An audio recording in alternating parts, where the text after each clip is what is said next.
It is once again time for the Squared Circle Jerks podcast. No! I'm Mike, he's Byron. Hi. And we're here to talk about WWE, which means we might be in slight pain as this goes on. Maybe? I don't know. Yes. We'll see. WWE's done some dumb things this week. Although you know what? There's been some good stuff, but just kind of dumb when you think about what's going on backstage. Correct. So, let's open up with Raw, shall we? Well, I thought we were going to do TLC. Did we not do TLC? Oh, okay, let's go over TLC. Very briefly. Talk about TLC a little bit while I pull up the card. TLC is a yearly pay-per-view that involves tables, ladders, and chairs. Only this year, it didn't.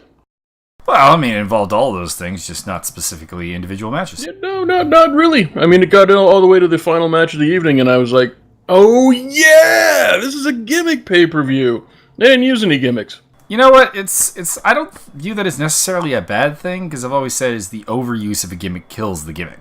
So, I don't know. Yeah, but I mean, they have every year. They've got like 16 Hell in a Cell matches. This is TLC. Give somebody a fucking chair. Yeah, I would honestly just I don't like the TLC pay-per-view, and I don't like the Hell in a Cell pay-per-view because it kills the gimmick. I would prefer you just use those matches when you have something that actually works with them. So, Sasha Banks submitted Alicia Fox. The highlight of the match was Alicia Fox going for a pin on the outside. That's fun. Asuka defeated Emma in... I've gone back to watch this match again. And it was actually a pretty damn good match. It just was a terrible match when you take into account two other things, which we're going to talk about in a bit. Well, look, actually, we'll talk about one here. Asuka should look like a monster in her debut, not competitive with Emma. No, Emma's not competitive. Emma's a joke. Emma's the pretty girl that gets beat up all the time. She shouldn't be, because she is actually quite good. But she is, so this should have been a squash. It's kind of like the Dolph Ziggler stuff with Bobby Roode and Shinsuke Nakamura, where, you know, they wound up with like these not... Well, actually, this one was slightly better than that, because at least this was actually a pretty good match, whereas Bobby Roode versus Ziggler was bad, and Nakamura versus Ziggler was stunningly bad. Yeah, this is bad booking. Cedric Alexander and Rich Swann beat Jack Gallagher and Brian Kendrick. I had no problems with this match. Pretty solid. Yeah, it was fine. It was in basic WWE industry standard stuff. Alexa Bliss retained her title against Mickie James. This was also perfectly fine. Yeah, it's alright. Obviously, of course, you should have the title on Mickie James.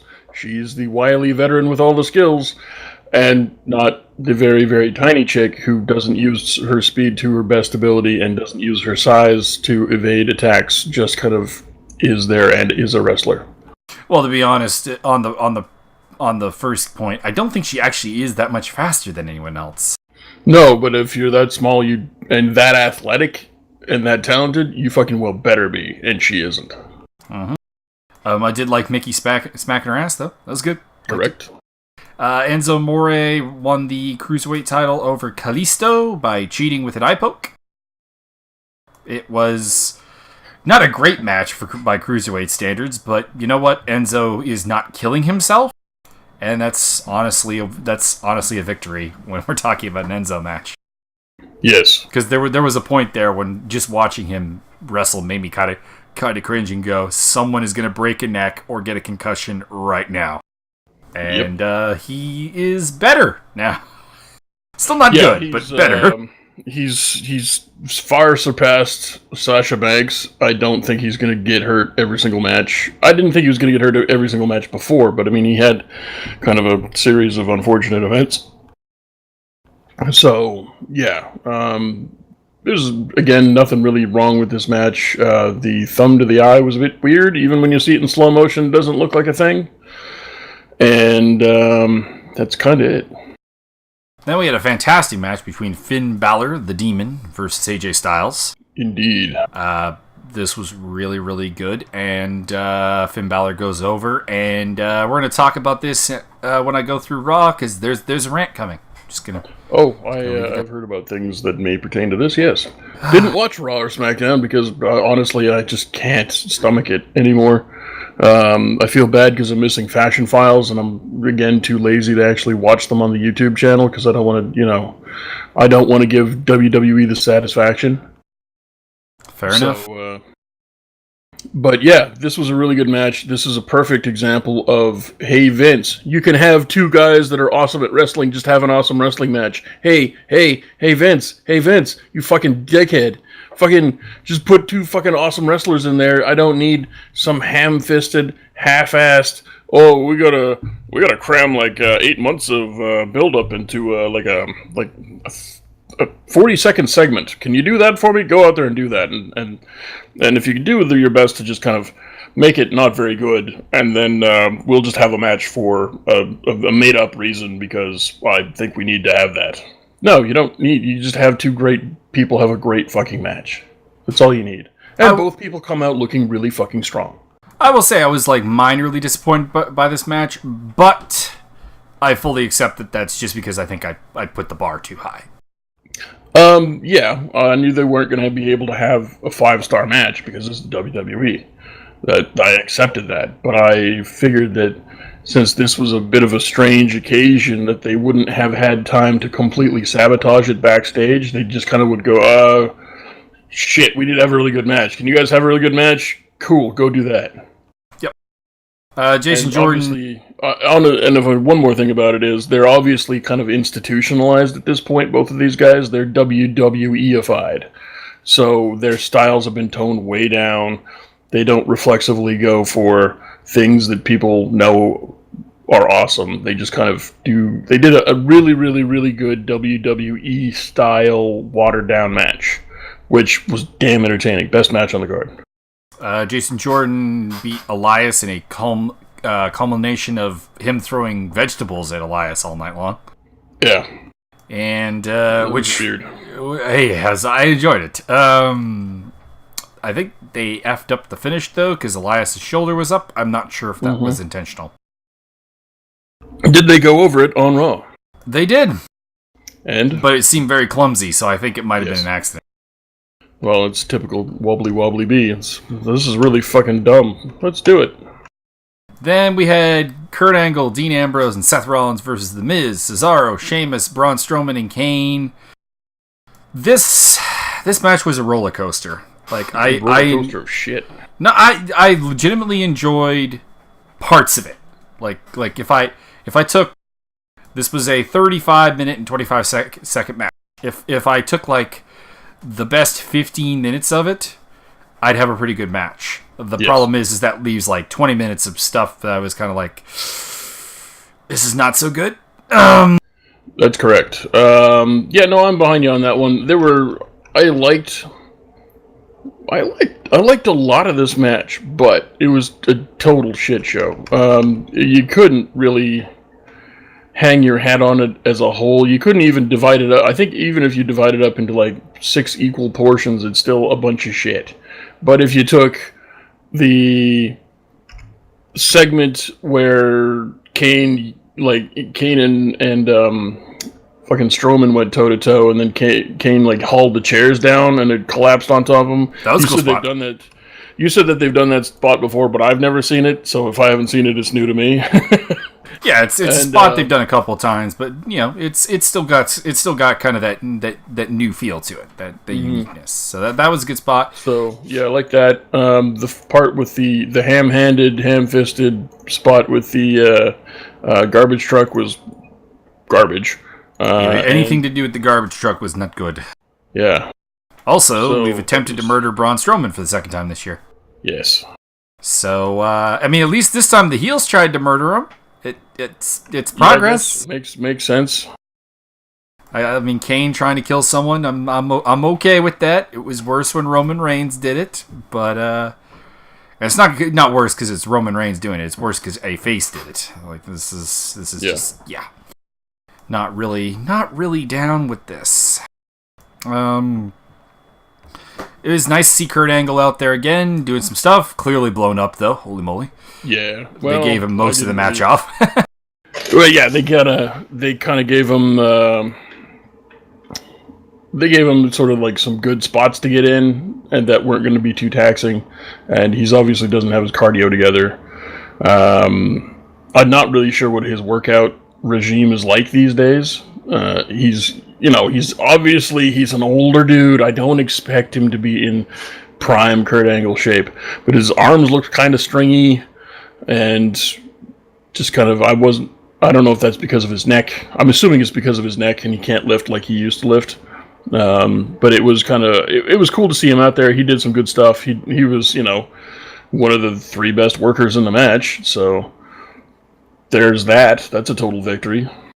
Yep. So victory there, and faces go overcome the odds. It's all fun stuff.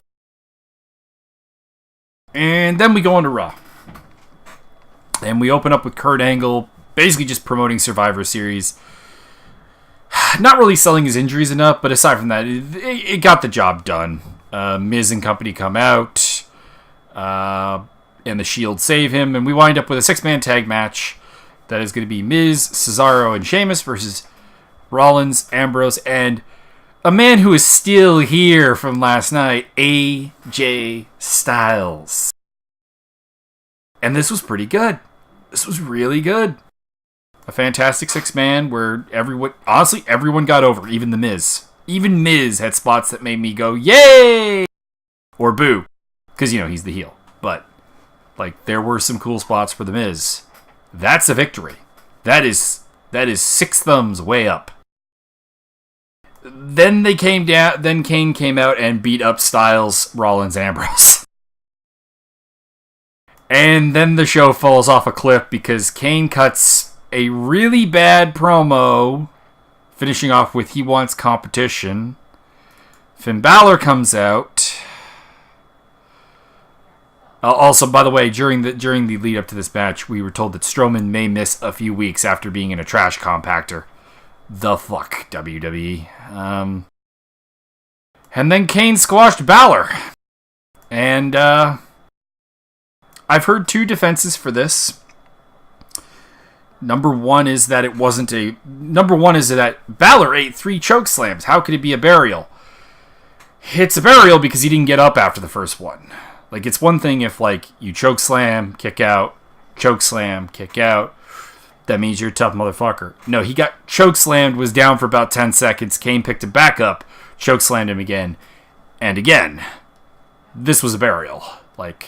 Finn Balor got squashed after you've put him over AJ Styles in a great match, and the rumor was they were getting Balor ready for a feud with Brock Lesnar. What are you doing, WWE? I don't know.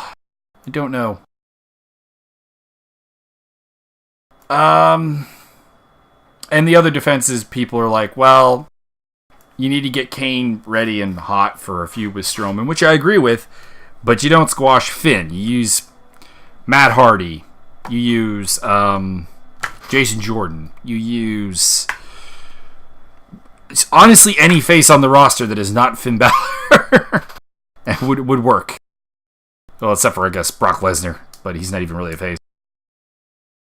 Although he's going to be a face in this new feud that we're setting up, which we'll talk about in a bit.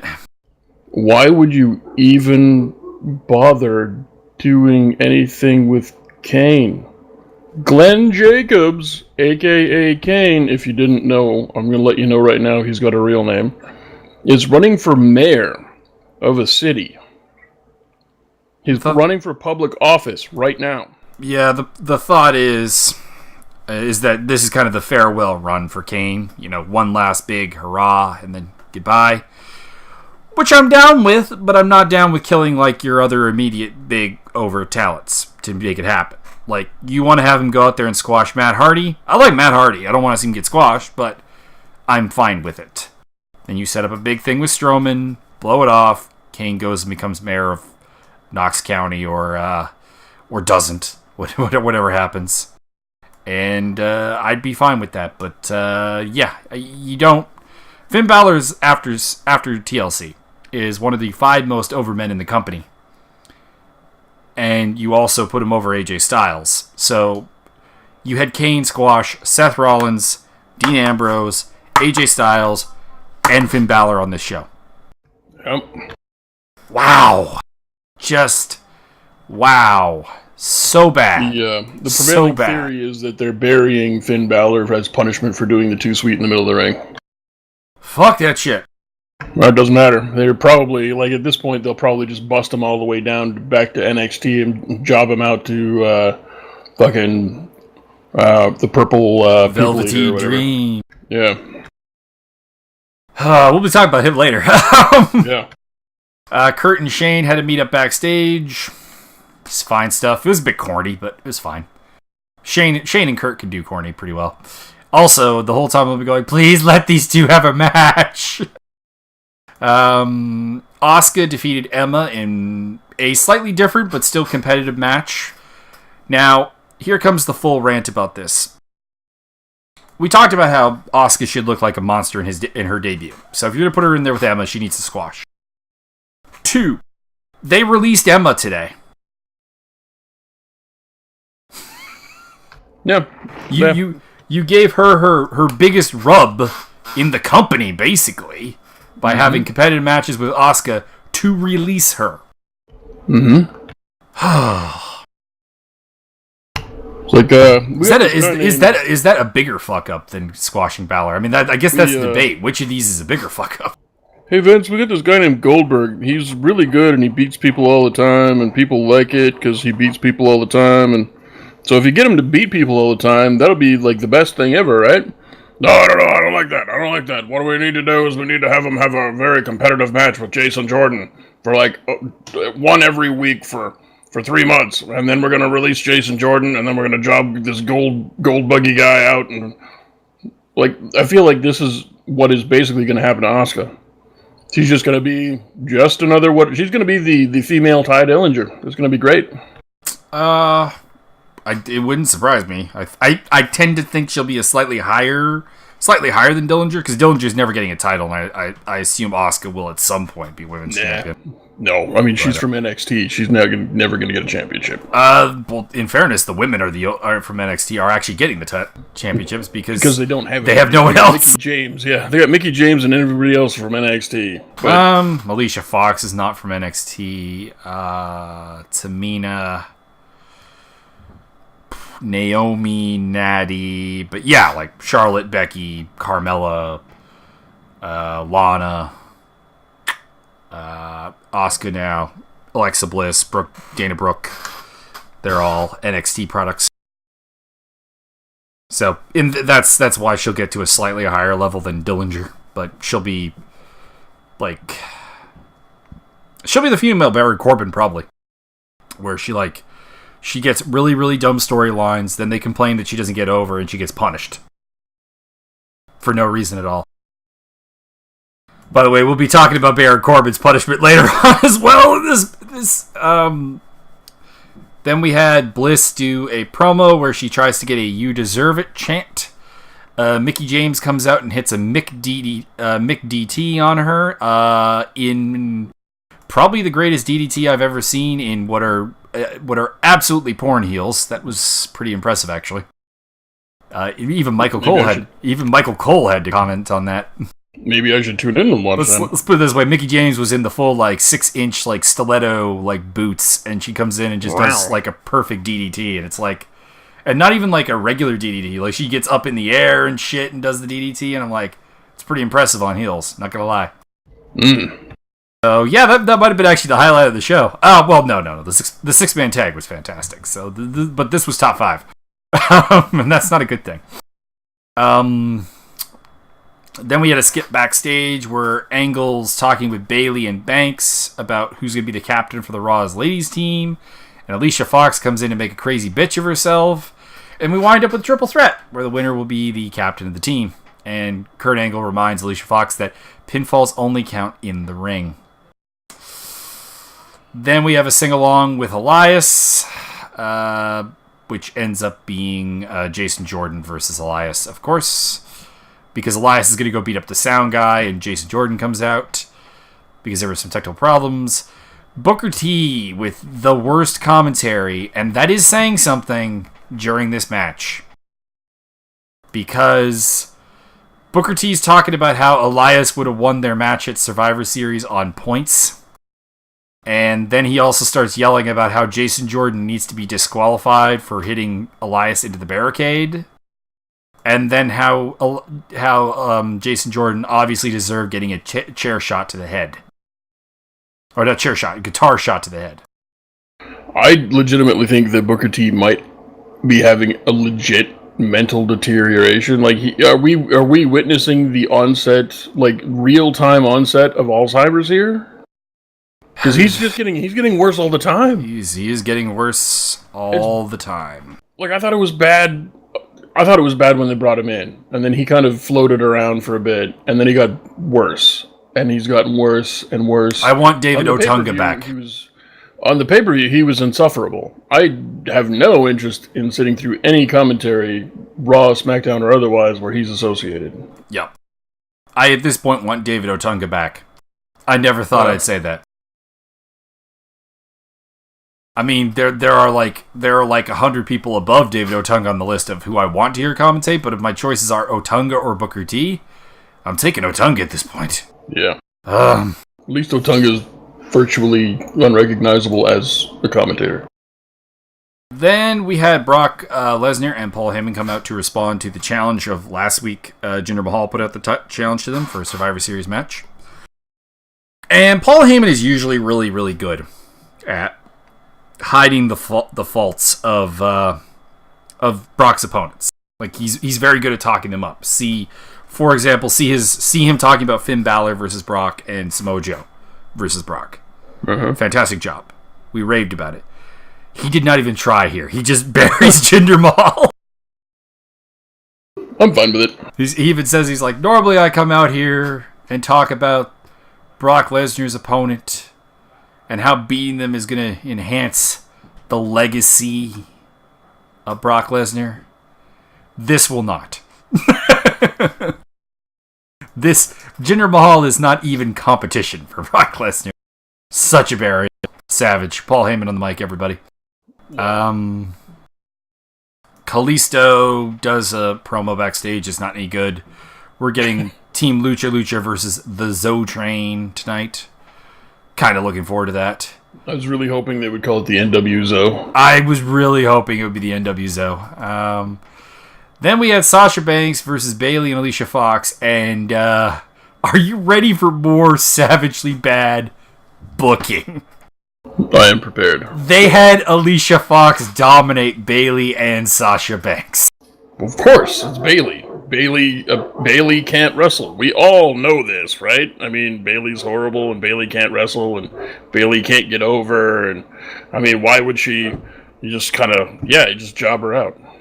This in a weird way, this might have been the best showing Alicia Fox has had, because she just got to do kind of like suplexes and stuff, and she's actually pretty good at that. Like the Northern Lights suplex, she did the belly to Bayley as well, to Bayley. But so the captain of Raw's women's team is going to be a crazy lady who started ringing the bell mid-match because she didn't want to play anymore, and then still won and also overpowered your two of your biggest baby faces in the company in the women's side of the division. What the hell is this? It's the best booking Vince is capable of. And, I mean, last night you just had Sasha Banks beat Alicia Fox like it was nothing. Yep. The hell is this? It's the best they can do. Listen, sir, you're being a little harsh. Vince McMahon's never, ever been in the wrestling business before, so he's kind of new to this. And, I mean, he's doing his best, okay? No, he's not. What? I will say, though, having Alicia Fox do an imitation of Bayley. Bayley's lining up for the belly to Bayley on Sasha Banks, doing her little thing, and then Alicia Fox is right behind her, perfectly mimicking everything, except with a crazy expression on her face. Pretty funny, actually. But this is a case where, like, much like the Emma and Banks match, or Emma and Asuka match, the match itself is not necessarily bad, but the story this tells is freaking terrible. Mm-hmm. Oh. Then we had the 10-man tag team, the Zo Train versus Team Lucha Lucha. I felt bad for the guys coming down and doing the Lucha Lucha dance because both Cedric Alexander and Rich Swann, at the very least, both look like they wanted to kill themselves. As they should. We had some interesting comedy in the early as Drew Gulak reads a prepared statement for Enzo Amore in his, Drew Gulak, like, cadence and promo style, but saying Enzo's words, and it's pretty freaking hilarious because Enzo's looking at him like, what are you doing? And that was probably the third best moment on the show. Like, the difference is, like, Gulak's using, like, proper grammar and, like, longer words than Enzo does, but he's like, his name is Enzo Amore, and he is a certified G and a bona fide stud. And he is the realest champ in the room. And then the Zo train spells out soft with Enzo being the T and sounding incredibly hoarse. And there was the spot of the match was probably Gulak gets up on the apron at one point as the Lucha team is about to do like a 4-man dive, and he's like, no diving, rule number 2 or rule number 3, pardon me, and then they just all super kick. So Drew Gulak gets the man of the match here, and eventually Enzo ends up having to be forced to wrestle against Kalisto. Kalisto hits a Salito del Sol and wins it for the Lucha team. Destino! And this was a perfectly fine match, probably the second best match on the night. So, good work. Angle comes out to announce Team Raw, and he says, the first guy on Team Raw, and then Shane McMahon's music hits. Shane comes down to the ring, faces off with Angle, and goes, #under siege. At which point the SmackDown roster comes through the crowd to invade Raw and chase Angle to the back and then beat up everybody pretty much. They beat up The Shield, they beat up Luke Gallows and Anderson, Matt Hardy, Jason Jordan, Titus Worldwide, Apollo Crews. The lady faces got beaten up by SmackDown's ladies. I'm forgetting anyone else. Rusev was hilarious during this whole beatdown, man. He's there in a beanie, and he's like, he is Team SmackDown pride. He's up on tables and stuff, yelling, "Go, get him, get him, get him!" Just like, this is hilarious. And I also particularly like the fact that it destroyed a TV because the TV had the Raw logo on it. And Chad Gable ends up just kicking a light out of the way. Baron Corbin destroys an intern. The only offense Raw got was that Seth Rollins and Dean Ambrose briefly got some offense in with some chairs, but then got beat down while Angle was forced to watch. This was a pretty good scene. I like this. So sounds enjoyable. Sounds like they actually knew something about wrestling. Yeah. Obviously, SmackDown's team was missing their biggest names. You did have Baron Corbin there. Nakamura was there. AJ Styles obviously had been in the building earlier. You were missing your Jinder Mahal, Kevin Owens, Sami Zayn sort of thing. But the one thing I don't like when they do this brand warfare is that like faces and heels are like perfectly enjoying each other, even if they're directly feuding with each other. Like Dolph Ziggler standing right next to Bobby Roode as they beat someone up, going yeah, and like high-fiving, and I'm like, you guys are feuding. What the hell? Which plays into our SmackDown review, by the way. Tell me more about this down of smackings. So SmackDown opens up with Shane McMahon coming out to talk about the invasion and Under Siege. He actually gets the Under Siege chant going, surprisingly enough. Sammy comes out, and this was pretty funny because he's in full comedy Sammy mode, but still a heel. And he's basically like not apologizing to Shane, just like putting it all on Shane to be like, myself and Kevin Owens have decided that we will offer you our services to be on Team SmackDown at Survivor Series. And Shane says, I don't need you, but this is the land of opportunity. So you're going to get a shot to be on the team. Tonight you're going to face Randy Orton. Which is a downside because I really don't want to see Sami Zayn versus Randy Orton, but okay. And the announcers are making a big deal about how Shane must be exerting amazing self-control to not punch Sammy. Then we had the New Day versus Gable and Benjamin with the Usos on commentary. The Usos are doing this weird thing where Shelton Benjamin has to be, like, people will say Shelton Benjamin, and they will correct them and say, no, it's Shelton Benjamin. I don't know what that's about. Yeah, I don't have a clue. That doesn't make any sense. Well, none of the rest of their fucking words make any sense. They keep calling people, like, Moose Goose and Douche or something like that, so whatever. So it seems like the Usos are turning face and Gable and Benjamin are turning heel. And this was also the hilarious part of the show where Michael Cole is going, this match is brought to you by Jolly Rancher. Keep on sucking. And one of the Usos just goes, what? Yeah, that sounds like something I would make Michael Cole say. I would totally do that. If I was Vince McMahon, Cole would be saying, I would stick with that sponsorship.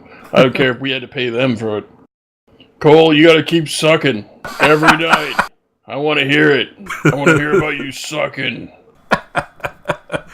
Don't know if I disagree. I will.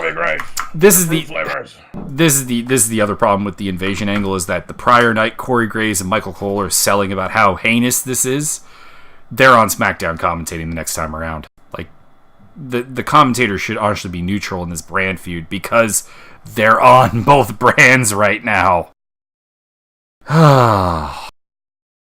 That's the other problem is the brand split has been horrendously not separate. So this whole Survivor Series Raw versus SmackDown thing, it loses something. It just does. And that was kind of my problem is that if you're going to do a brand split, it needs to be a brand split. I need to feel like they're actually in competition with each other, not getting screwed over constantly, because if you think about it, SmackDown's been screwed over because AJ Styles goes and works a Raw pay-per-view. Kane, who was on SmackDown, goes and works a Raw pay-per-view and is now apparently on Raw with no compensation coming the other way. So they have botched this brand split like no one's business. Well, but they've always done that. SmackDown has always gotten fucked right in the ass from the get-go. Every single week. It's always been, I'm sure if Vince McMahon could just have Raw play 24/7, 7 days a week, he'd never have another show. He would just play, you would just like have endless wrestling. Endless wrestling, Cole! And Cole! Keep on sucking! And he would much rather just everything else cease to exist and you only have Raw. But, you get an endless cavalcade of wrestling and you could tune in at 3 a.m. and there's still like live wrestling going on randomly. Then I've always gotten the impression that he would desperately love to never have any other shows, just Raw. However, inconveniently it still exists, and inconveniently it's usually the better show. So what he does is he goes out of his way to sabotage it left, right, and center. As soon as they get a big star built up on SmackDown, that motherfucker goes to Raw. And then they give him some weird jobber. I mean, to their credit, apparently they got no choice. They're saddled with having Jatinder Mahal as their champion. And, oh man, they're doing everything they can. I'll give them all the credit in the world. They're doing everything to make him look like... I mean, he's never going to be a world beater. You're not supposed to buy into that. That's why he's got the Singh sisters. And that's why the Bollywood boys have a job. And I'm glad that they're getting paid. BC boys getting paid, I'm good. But it's just not... It's not working. I routinely actually forget who is champion of any show. Not, 205 Live, because that actually seems to matter. But... no one, who's the champion of Raw? I honestly couldn't remember until, you mentioned Lesnar earlier. I'm like, oh, that motherfucker. Right, he's still employed or something, I guess. But you don't see him for a long period of time, and I just assume that they don't have any champions. And then, I haven't watched SmackDown in a month and a half or something. Mainly because no Fashion Files. But I routinely forget that Jinder Mahal is their champion. Because they don't promote him. Well, they show him on SmackDown and that's all. But you don't have any other reason to even have a clue that he's the champion. It's not like he defends the belt or anything. It's not like he main events SmackDown even. Yeah, when was the last time he defended the belt? Was it at the pay-per-view? Pay-per-view against Nakamura. Yeah, well, and he should have dropped the belt to Nakamura because Nakamura is all of the money in the entire world. Also, we could be having Brock Lesnar versus Nakamura right now. That would be amazing. Can you imagine, all the suplexes Nakamura could take and still come out kicking and kneeing and elbows and shit? Mm-hmm. Fuck, that would be goddamn amazing. Yep. Anyways, back to this match. It was actually a really good match. If you like Chad Gable and Shelton Benjamin, go watch this. The end was a bit weak though because basically they just had Benjamin kick. I think it was Xavier Woods in the back, and Woods got pinned. Like when he wasn't the legal man, the quotation marks, cheap shot, and bit of a weak finish, but good match. Worth watching. Ready. And Gable. The Usos weren't terrible on commentary. However, we are going to something that is terrible because it's bitches backstage time. 6 ladies just randomly standing in a row so Daniel Bryan can come and say, everyone's on the team except for you, Lana. You're not on the team. Lol. And we're going to have a fatal 5-way later in the night for the right to be captain. And other than Carmella asking everyone if they'd seen Ellsworth because she's lost him somehow, this was not good. Daniel Bryan's delivering on the "not you, Lana" line was actually really good, but this goes back to the whole thing of why did we make Lana wrestle if we're just going to treat her like a joke? Correct. And she, from what I've seen of her in the ring, she was not that bad. Possibly the second or third best female wrestler they've even got employed. Oh, wouldn't go that high. I fucking would. Everything else I've seen from all of these... She's on the low end of the roster. On all of these other cookie cutter, I just kind of, I'm there and I do kind of moves. Female wrestlers, not impressed. Lana actually brought some panache and some pizzazz to some stuff. Hit moves accurately, on time, on target, with some oomph. Fuck, man. That's way better than virtually everybody else on the roster. Then we had the Fashion Dogs, which is Fashion Files Reservoir Dogs ripoff, with Tyler Breeze, Fandango, Connor, and Victor, a.k.a. The Ascension. And we had Breeze and Dango debating who was Mr. Pink. Until you realize they're both Mr. Pink, one of them's just Tickle Me Pink, and the other one's Hot Pink. And Breeze didn't want to be Tickle Me Pink. Then they got Ellsworth tied up to a chair, and the Ascension are doing the Pulp Fiction scene where basically Michael Madsen's doing the dance and gonna cut the cop up. Torture you. That's good. Yeah. Good idea. Like that. Yeah. And Breeze and Dango are like, no, don't do that. But they're looking for a briefcase, and Ellsworth, of course, has Carmella's briefcase. So he has the briefcase. Carmella comes in, and they start interacting with her, and she's just going, I am not part of your skit. I am not part of your skit, and it's hilarious. Anyways, Ellsworth has his underwear in the briefcase for some reason. That's kind of where it lost me. I didn't really enjoy that part. Also, Ellsworth bit one of the Ascension, which was pretty fun because they asked, what are you going to do, doggy? You going to just bark all day or are you going to bite? And he bit him because, Carmella treats him like a dog, so he's a dog. That's hilarious. And the Ascension are like, oh, come on, you haven't even figured out the 2B or the Bludgeon Brothers yet. Because the Dango's like, another case solved. No, it's not! It's pretty. It was pretty good. It was pretty awesome. I could have done without the underwear, but it was pretty good. Then we had Baron Corbin versus Sin Cara. Who do you think won the match, Byron? Muhammad Ali. Baron Corbin got disqualified for kicking too much ass. I.e., he was beating up Sin Cara past the 5 count. Okay. And I just have written here, I'm not who exactly is supposed to get over in this whole thing. Because it's not Sin Cara, and it's not Baron Corbin. So We why keep are... doing that with Corbin, though. I mean, how many times has he done exactly that and got disqualified? Oh, he's a loose cannon. He's out of control. Oh, he can't be I contained. don't... Well, last week he got counted out. Yeah, well, actually, that was the funniest fucking thing in the world when they did a program with him and Sami Zayn, and Sami kept fucking outsmarting him. Yeah, but like I had faith. Unfortunately, they didn't end up doing anything with him, but I had faith they were going to do something with Sami. They're not doing anything with Sin Cara. Like, no, just no.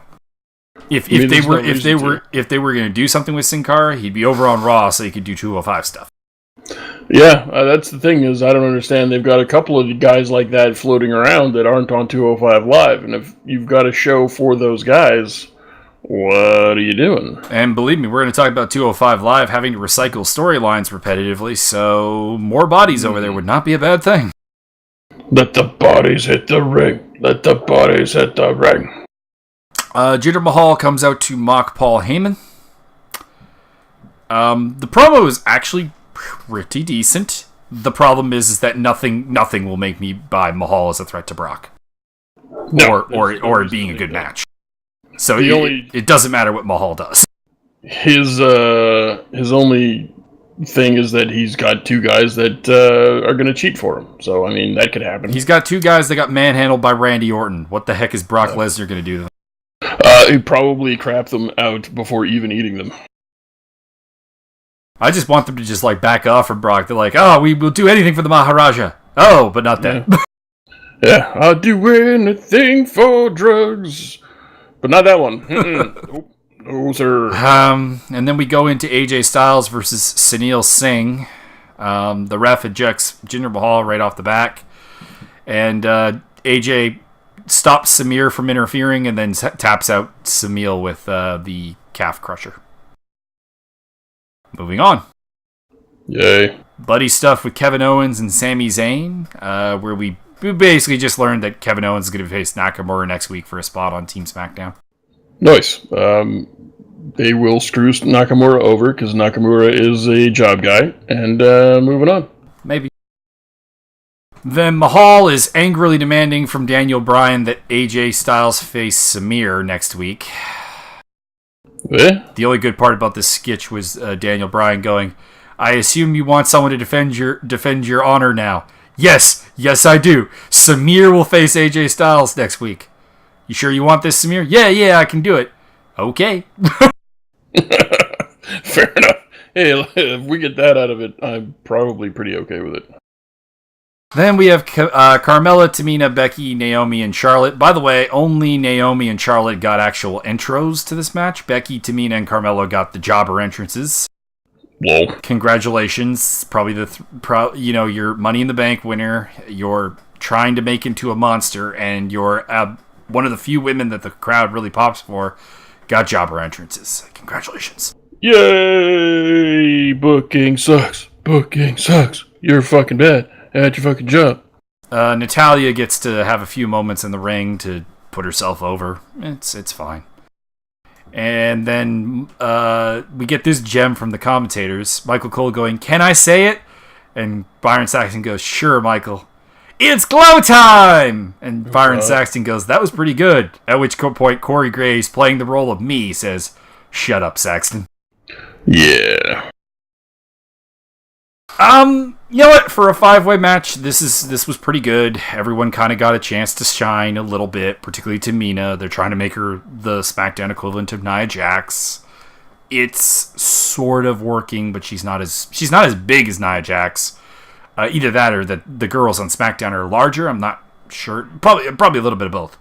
And she's not really any better than Nia Jax, which is kind of a problem when you consider the difference in experience. But she can do power moves. It looks convincing enough. Cool. Becky is your captain after disarming Carmella. So, she got the jobber entrance and then won the match. What the hell is this? Booking sucks. Eat a dick. Not in a good friendly way either. Then we got really the aggressive Bludgeon Brothers promo.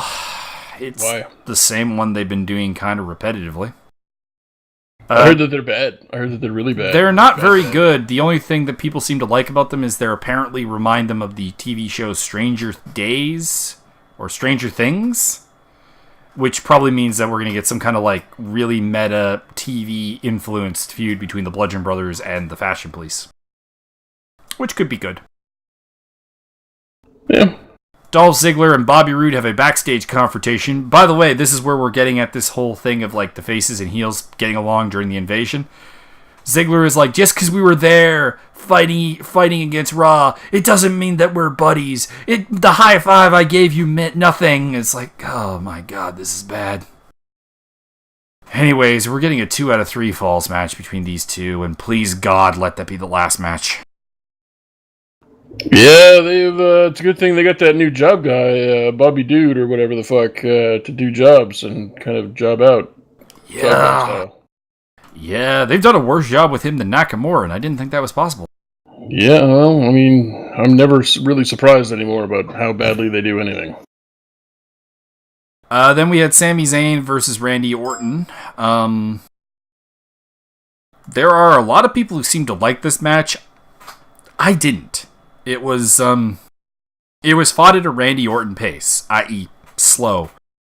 And when Sami Zayn is forced to work slow, it's just not very good, because at the end of the day, Sammy's, for a professional wrestler, kind of a small guy, and he can't really do power moves that make you go, wow. So when you take his speed away, what is there supposed to be really all interesting about him? So the only thing I can think of is that perhaps Mr. Zayn should examine more closely the styles and techniques of Mr. Michaels, because he's taller than Shawn Michaels. Similar sort of dynamism to him. They don't move the same. That there's nothing that you could draw a parallel there, but they have some sort of a.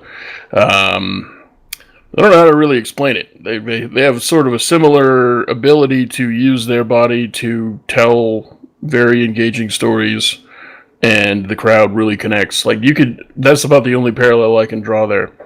Also, they both have chest hair. No, I mean, like, he tells a decent story, and the crowd is into the match. But I hear people saying this is like the best match we've seen from Sami Zayn in a bit. I'm like, no, oh fuck no, no, fuck no, oh no, this was bad. This was 2 stars tops.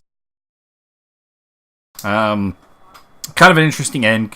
Owens comes out and distracts the referee, which makes you think that Sammy's going to get the win, but Orton actually winds up turning it into a low blow on Sammy and pins him with an RKO. Which the announcers did a great job of. It's an RKO, not out of nowhere. So I enjoyed that.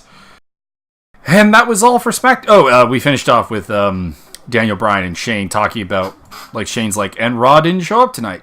And Daniel Bryan's like, but they will.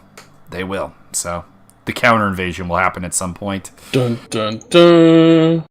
Shall we get into 205 Live, sir? You want to lead us in, or shall I?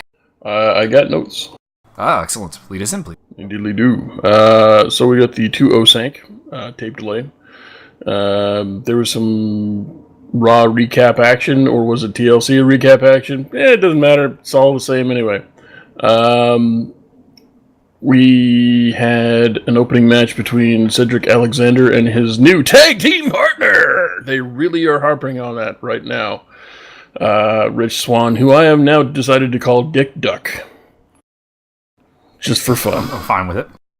So we got Dick Duck and Alexander versus No Way I'm Gonna Wrestle, and Brody Meese.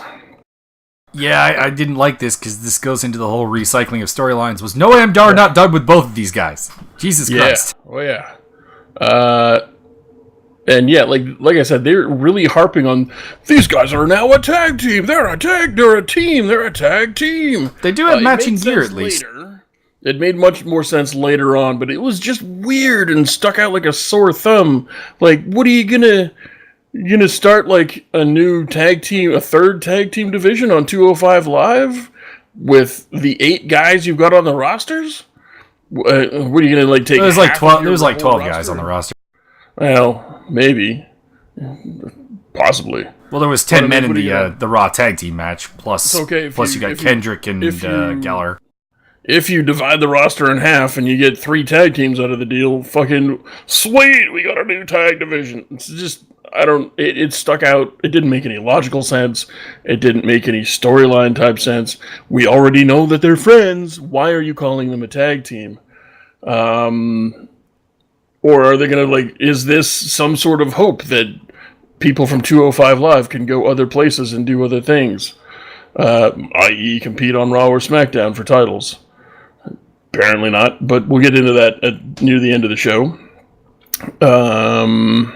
Or no, it wasn't near the end of the show. It was near the end of the match. This was kind of a very, very, very standard boilerplate. There's a lot of this standard boilerplate shit going on 205 right now.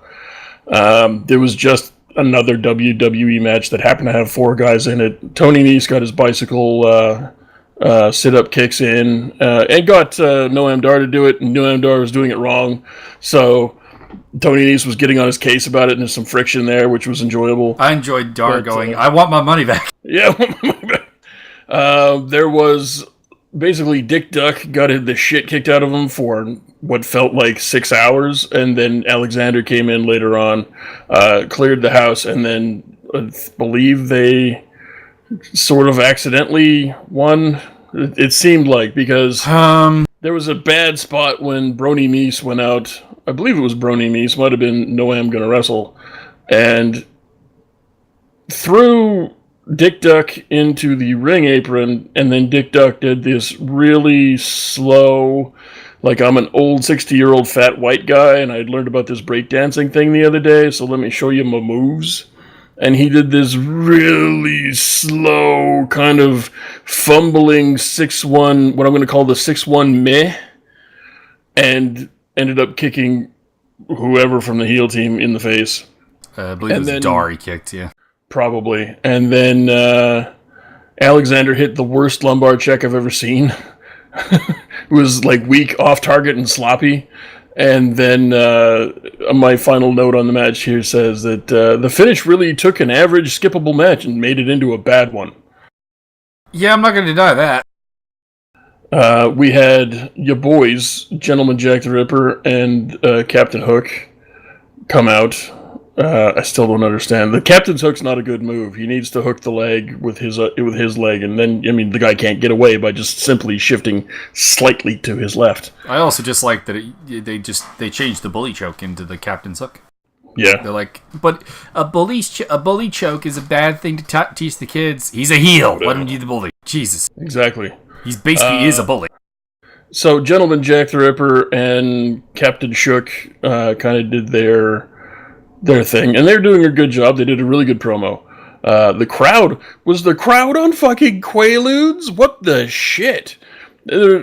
Jack would say something, and the crowd would immediately kind of slurge forward into vocal range and go, what?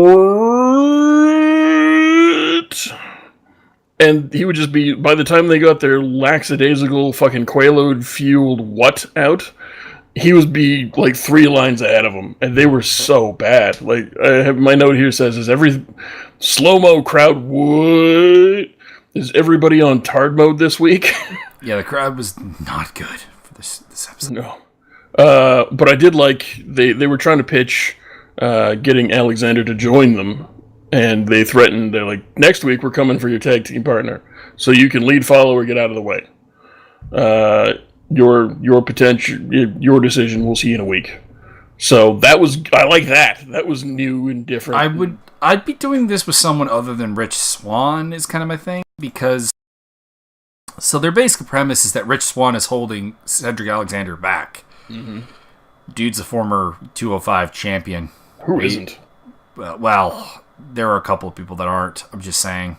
I think Grand Metalik said it like 16 times. No. Well, Grand Metalik would be perfect. He's never had it. There you go. Or Lindsay Dorado, or Mustafa Ali, or yeah. But I mean, like a number of people. What they've done is they've established that there is a stronger friendship between Richard Duck and Cedric. Than there is that works. Basically anybody else. That works. It's just you're saying, hey, the guy who's won the belt that you're chasing, but you've never won. No, he's the dead weight, man. He's the dead weight. Yeah. Well, I mean, he hasn't won it twice.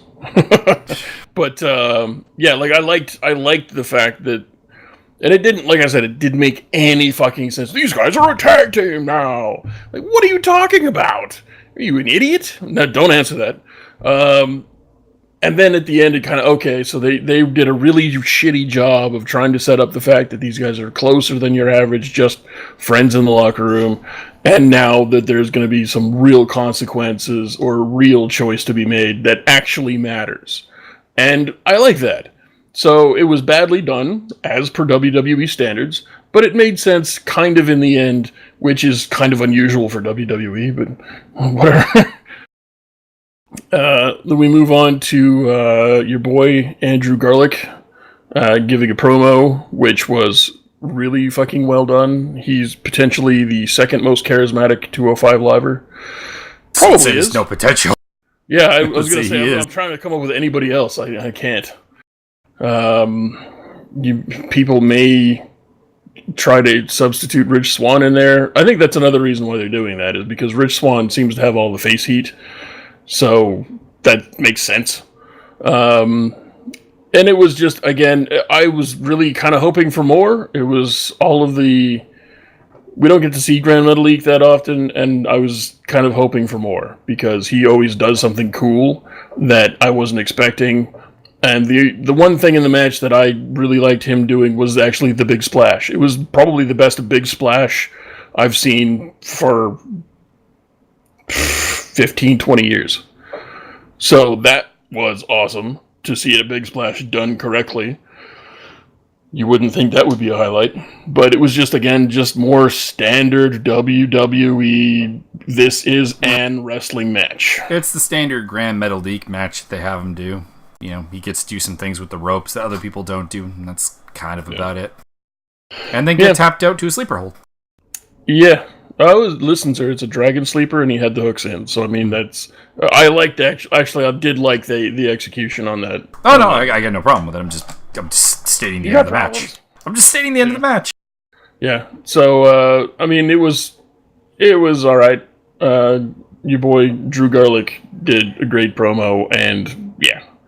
And then we had Enzo versus Kalisto. Oh, well, you did miss the Tozawa appearance. Oh yeah, Tozawa came down and chased off Drew Garlic. Yep. Pretty much. Yay. Doesn't really matter. That'll be a fun match. There was a Kalisto promo that they butcher his name. I don't know who the fuck that is in the backstage spot doing the interview, but please stop. Dasha. Please stop pronouncing at Kalisto. Kind of the weird thing is she is Mexican, I do believe. So yeah. I mean, if that's the proper pronunciation, boy, I don't want to hear it pronounced correctly ever again. So if that is the correct pronunciation, I somewhat apologize, but I still don't want to hear it.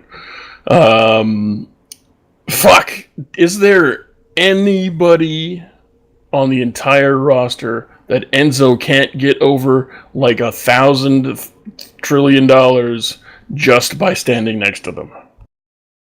No, I can't. Not really. Nope, not at all. Because De Niro Davari came down with his Walter Sobchak sunglasses on. If you don't understand the reference, go watch The Big Lebowski.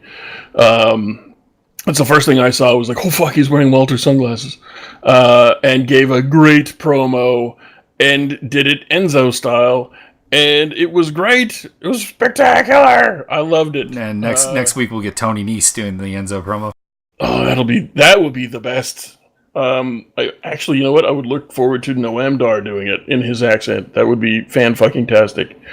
Calling people fucking knobs and whatnot. Soft. Swaft. Swaftomania running wild. And I have another note here that says, can we get Kalisto a manager or a partner named Castillo? Because I really want to hear the announcers fuck that up all the time. You know who he really needs as a manager, though. And there's a rumor that this man may be coming to WWE. Who, Cortez Castro? Mr. Cueto. Whoa, that would be a thing and a fucking half. Everybody get the fuck out of his way. He will have a unique opportunity for you to have some higher ratings, you know what I'm saying? I have a further note here about something you mentioned earlier. I can't remember which match it was, but they really, like right fucking now, really need to stop branding simple, very easy, basic maneuvers. Oh, the freaking Listo kick. It's a Listo kick! Yeah, it's not a Listo kick, it's just a kick. It's a kick. It's just a kick. There are like 9 other dudes on the roster who do that same kick. From now on, if you're going to do that, every single punch needs to be that wrestler's branded punch. It's the Kana punch. It's the Kana kick. It's the Braun smash. The Braun punch. Oh, he hit him with the Braun punch. Dude, he just punched him. Calm your fucking ovaries. Jesus. Again, the match itself was good, but again, pretty standard boilerplate WWE match. I'll be honest. When Enzo's one part of the match, I'm fine with the boilerplate on that one. Yeah, he managed to get a lot of things over. That he has that like I'm completely dead selling technique, which will probably get old for me at some point. But right now, it really gets everything over. If I may, I do have a theory as to why Enzo is the way he is in the ring. And It's not unique to me, Dave. There are a couple other people who have talked about this. He was trained to just get heat for his tag team. Like, when they were in NXT, I don't think they ever assumed Enzo was ever going to do singles matches. He was going to be a tag team with Cass forever. And they just really... They taught him to be the babyface in peril for Cass to save. And that's why he's so good at, like, selling like he's dead. But everything else, like convincing offense and stuff, was not really important at the time. So... Despite the fact that he's actually been in the business a while, he's just, I think, now learning how to actually be a singles wrestler. Yeah, and I think it's a really good idea that they stuck him on 205 Live, because there's a lot of guys who can teach him a lot of shit, and he's learning. Dude, like, you can see it from week to week. He's learning new things all the time. It's pretty, actually, interesting and spectacular to watch. And I like the fact that he cheated differently. And he cheats differently all the time. So it's not... Like, oh, he kicked him in the balls again. He did that like 2-3 times, but it wasn't... he actually made it look good and kind of sold the whole thing. This time he kicked the ref. The ref's like, fuck you! Disqualified. So I enjoyed that. And I enjoyed the fact that he managed to, while crawling back up the ramp... Well, I mean, he went out there and then... Kalisto attacked him in true heel fashion. Kalisto attacked a man from behind, and then Enzo got a mic and while still kind of crawling up the ramp and gave him a verbal dig about and still cruiserweight champion. So I enjoyed the shit out of that. It was really good, and there's at this point, I don't know what the ceiling on Enzo is. I guess the ceiling is however good he can get in the ring. That's pretty much it. So if he continues to improve, which he seems to be doing, who knows? I mean, he's not going to be the new Shawn Michaels. That's never going to happen. I mean, there should never be a new Shawn Michaels. That's something people need to really stop looking for. I mean, Shawn Michaels... It's like looking for the new John Cena, new Austin, new whatever. John Cena was the new Shawn Michaels or new Steve Austin. That's the next guy to come along was John Cena. He had nothing, there's no similarities between The Rock or Austin or Shawn Michaels or John Cena or Bret Hart or... His working style of being a brawler had a little bit of Austin in it, but otherwise, no. There wasn't much in the way of similarities. But, I mean, if you point to any top guy, heel or face... They're not the same. Yeah, they might have similarities. Yes, they may have adopted certain mannerisms from former pro wrestlers or whoever trained them. But, I mean, there's Daniel Bryan, trained by Shawn Michaels. Daniel Bryan was the top guy until he got hurt too bad, theoretically. There's no, I can't point to a single thing that is similar between Daniel Bryan, or Bryan Danielson, if you're an actual person, and Shawn Michaels. I can't draw a connection other than they're both not big dudes. Yeah, well, I mean, to a degree, that's because the idea that Daniel Bryanson was trained by Shawn Michaels is a bit overblown because Shawn Michaels' name was more on there. Daniel Bryan in his interviews tends to give William Regal much more credit with actually making him into the wrestler that he is. Fair enough. But, I mean, it's the same thing with music. People were looking for when bad shit happened and Kurt Cobain killed himself, people were looking for the next Nirvana. And there was no next. There's never going to be. There's the same thing with wrestling. There's never going to be the next Shawn Michaels. There's never going to be the next Bret the Hitman Hart. It's going to be another top guy. You need something different. And exactly. There will be some similarities and stuff. Like the perfect example I think is like Chris Jericho's heel run a couple years back when he's talking about he's like, yeah, I took a lot of Nick Bockwinkel and put that in there and stuff, but like it's like he wasn't Nick Bockwinkel reborn. He wasn't the next Nick Bockwinkel. He just used a little bit of inspiration. He was Chris Jericho, and that's why it works so well. Yeah. So people need to really, Vince needs to pull, and he's never going to do it, but he needs to pull his head out of his ass and just give different guys a shot, i.e. fucking Enzo. Enzo is completely different. Sure, you could draw a similarity to Chris Jericho, and he's got a mouth on him like Jericho or Steen, but he cuts promos way different than anybody else. He's way different in the ring than anybody else. He's just not necessarily a good thing in that regard, but there's no reason he's way over. There's no reason not to push him just because he's not the new Shawn Michaels or he's not the new fucking and you see that with him them trying to turn Roman Reigns basically into John Cena. Yeah, and it's like when Roman Reigns is not trying to be John Cena, he's actually pretty entertaining. Mm-hmm. It's when he's trying to be John Cena that it fails hard. Mm-hmm. Shall we move on to NXT? Would you like to lead us in? I got notes for this too. I got more notes for this because 205 was just not that interesting. Real good promos. I'm going to give you that. NXT excelled on promos this week. Fantastic.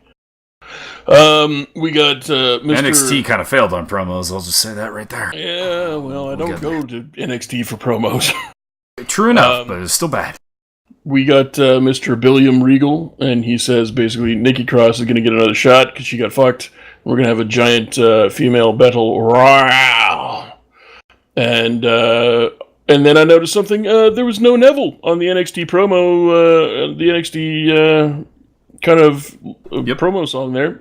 So hasn't been granted his release yet, but that would suggest they don't want to. At the very least, they don't want to promote him while he's being temperamental to WWE. He's being ungrateful to Vince. True. Also, my joke basically was that Neville wasn't in NXT to have him on the promo, so it didn't make any sense. But, I just like to fuel the outrage. And then fucking Oney Lorcan's music hits, and business about to fucking pick up. Oh, you did miss that. You did miss that. Next week we get AOP versus Sandy for the tag titles. Yeah, we'll get to that next week. Hey, that's fun. But then Oney Lorcan comes out, and holy shit, fuck, business about to pick up. And then your boy Birch music hit, and I'm like, holy shit, business is all the way picking up. Holy fuck, holy shit. And the announcers started going, the following match will be, and my brain took over and went, the following match will be a straight dick kicking until the other team just fucking dies. And then we found out that Sabatino and Mouse. Riddick Moss and Tino Sabatelli. Yeah, those guys, the faceless kind of muscle jobbers. And my first note about this was, please don't start the meathead push over actual popular people that we really actually would prefer to be pushed. And the next note is, what the fuck is Sabatoni doing in the ring? Like, he almost fell over forwards doing some sort of weird ritualistic rubbing of the ring thing. I don't know what that was. I honestly didn't know who he was. Well, I can't tell them apart because I don't know them. But Saba something or other. Moss has got the longer hair.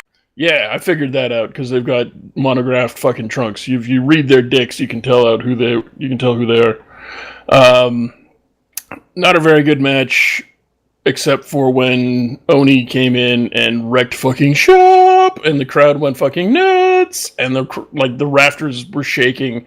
Everybody was jacked to the tits because Oni Lorcan is awesome. Simon Birch also awesome, but slightly not as over with the fans. I really hope that they actually keep these guys together as a tag team because it will be fucking I think it great. works really well. They look like a tag team. They have that Scrap Brothers. There you go. Yeah, there you go. We got enough brothers though. I think we're good on that front. Okay, Scrap Force, or I don't know. Yeah, there we go. Something. Scrap Iron. No, they would have to be Adam. They could be the Adam Pearce tribute tag team. The Adam Pearce tribute band. Exactly. My note here on Saba Whatever and Mouse is it's like watching the Natural Born Thrillers with half the talent and a quarter of the charisma. And also, Moss sounds like someone's crushing his nuts when he yells. A little bit. Like, are you trying to be Tarzan, or are you going through puberty? Are you Tarzan going through puberty? That's it's an interesting bellow you have, sir. I do kind of like their finisher with the gory special into the running bulldog. That's kind of neat. Yeah, that's the other note here I have here is the Heart Attack Weapon X finisher. Pretty fucking cool, actually. Mm-hmm. I'd like to see these guys get some work because you never know, they might turn into something. But yeah, I would have preferred Lorcan and Birch go over. Also because in the face heel dynamic of tag teams, I think you need a face tag team more than you need a heel one. I would agree, especially because you've got the undisputed Fortnite or whatever. You got the Undisputed Era, you've got Sanity, which is still more heel than face, and you have the Authors of Pain. Yeah. Whereas on the face side, you basically have British Invasion to a degree, or Mustache Mountain, whatever they call themselves. Yeah. And then you have Heavy Machinery. Yeah, but they're never going to let Mustache Mountain get over. Yeah, well, that's my thing. That's why Lorcan and Birch would work a lot better. They're dirty foreigners. And The Mighty Don't Kneel should be coming back soon. So that's going to be fun. And then we went into what I have titled the Female Battle Lawyer, because my brain went Japanese. Yeah. So we had a bunch of jobber entrances for a bunch of jobbers. And then we had my note. I have a few notes in a row here. Hey, it's Lorray. Shit, it's a gruesome twosome. And then my next note is, don't boss the cross. Jesus, she looks like a legit silent killer until she takes her mask off, and now she looks like a just like berserker. There was a bunch of... This match was like old people fucking. Slow and salape. It's a bunch of very green girls having a battle royal. It's a terrible idea. It was a terrible idea, and it was a terrible match. And I have a few notes about Babanka the Bear. Looks like someone took a giant dump on the top of her head. This is a mess. No one seems to know what's supposed to be happening. Billy Kay fucks up a simple hair grab. Yeesh. And I'm not talking about the time that she wrapped Belanca Lalaire's hair around the rope, which was a shitty spot, and I don't know what the fuck they were trying to do. It was garbage. The crowd was completely silent. This is right after I don't know about their editing, but on the program, this was right after Oni Lorcan had the entire crowd tearing their own eyes out with joy and ecstasy and just rattling the rafters, and the crowd was completely silent. It was bad. What else do I have to say here? Oh yeah. Also, apparently people would get eliminated and then they would just stay around ringside because they were told that they had to catch somebody in like 10 minutes. Yeah, it was some really bad timing on some of those, like, weren't you eliminated like 5 minutes ago? Oh, yeah. You gotta catch a girl. I gotcha. Yeah, you just gotta stand there for a while because we got a spot coming. It'd be really great. I know you're due for like your union break, but if you just like hang out for like 5, 10, 15, 20 minutes, it doesn't make any sense for storyline. And it actually points out the fact that we plan to do this spot like, a week in advance. But if you could just really, really brutally completely destroy kayfabe and just hang out for a while, that'd be great.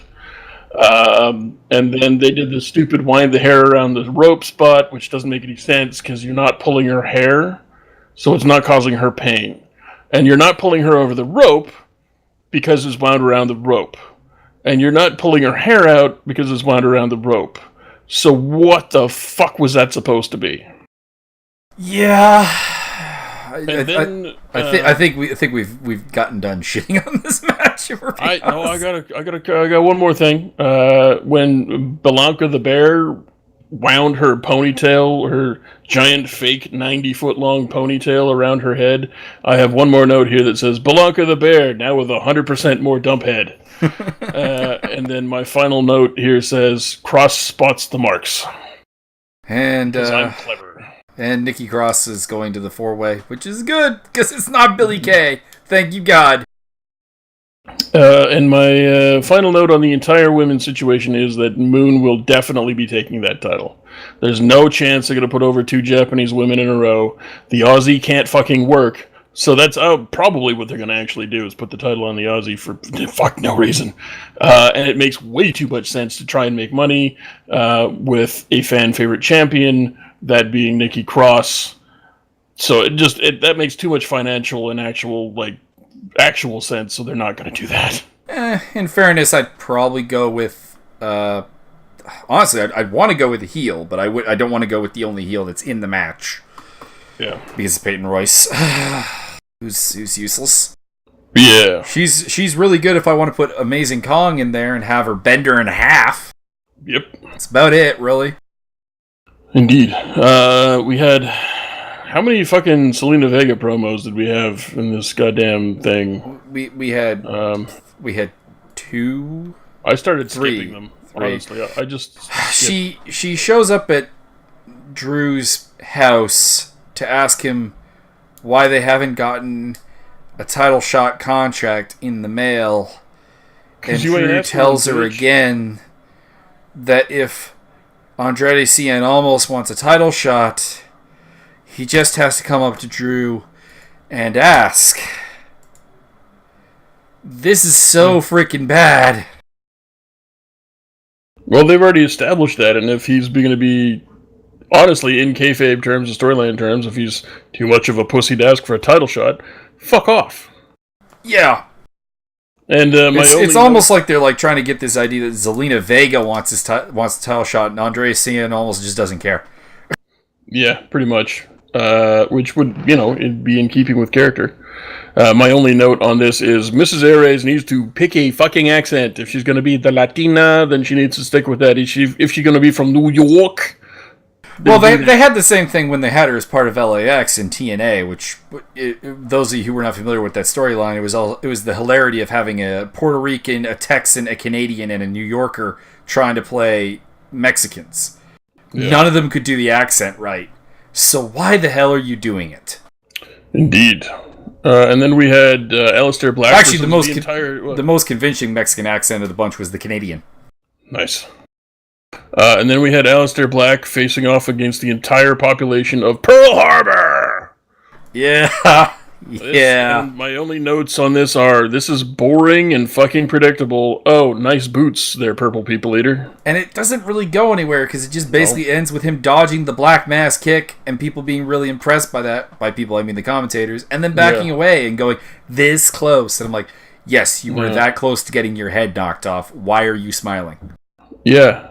None of it makes any sense. And why are we trying to... why is Aleister Black still in NXT? Why is any of this? No. Please keep him in NXT. I don't want him on the main roster because they will mess that up. That's true. Can we make NXT like a 5-hour show so we can have enough time for everybody to just get over constantly, and we never have to send them to Vince to fuck up really badly like he does everything? I'm willing. I'm literally willing only to take Aleister Black if he's small enough to be a 205. Yeah, well, no, because they'll just fucking bury him there, too. And then we had your main event of the evening, which was Body Strong versus 100 Llamas or something. Oh, no, it's that guy Andre Seeing Almost. And then we got another Vega promo. Yeah, holy shit. Oh my god! Which I skipped. I totally I want to be clear. My dislike is not for Thea Trinidad, who is Zelina Vega.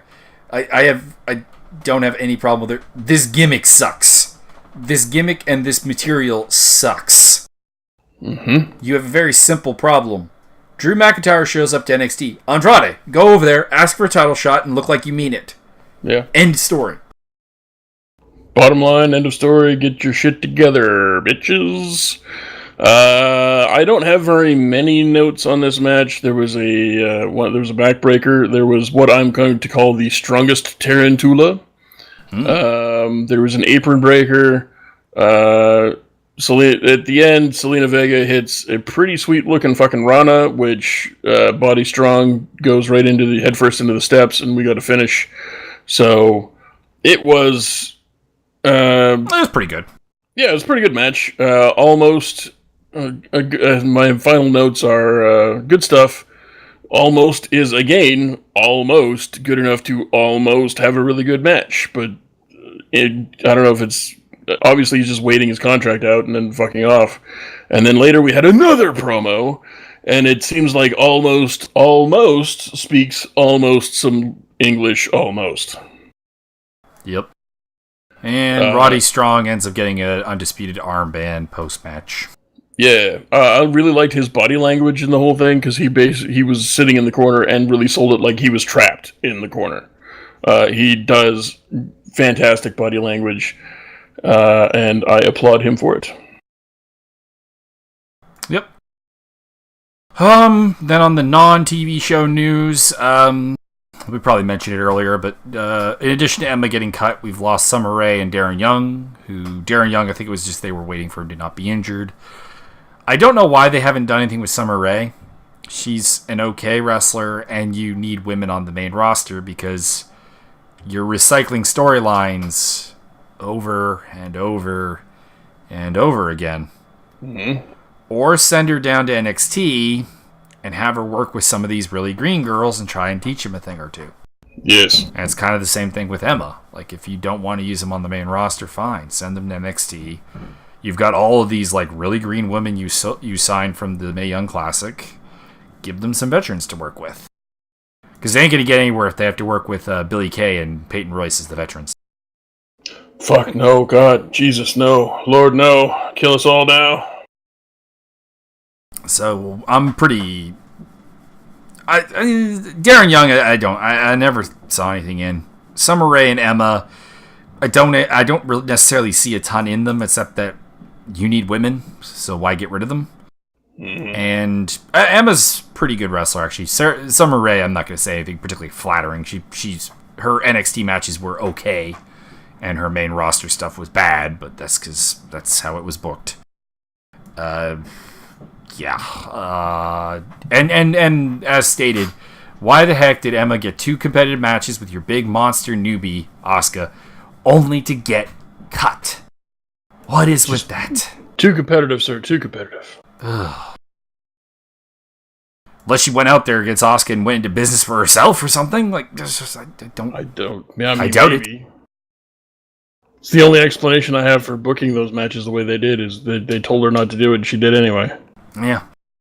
But then I don't understand why Asuka, at least with the second match, wouldn't have just said, listen, this is a squash.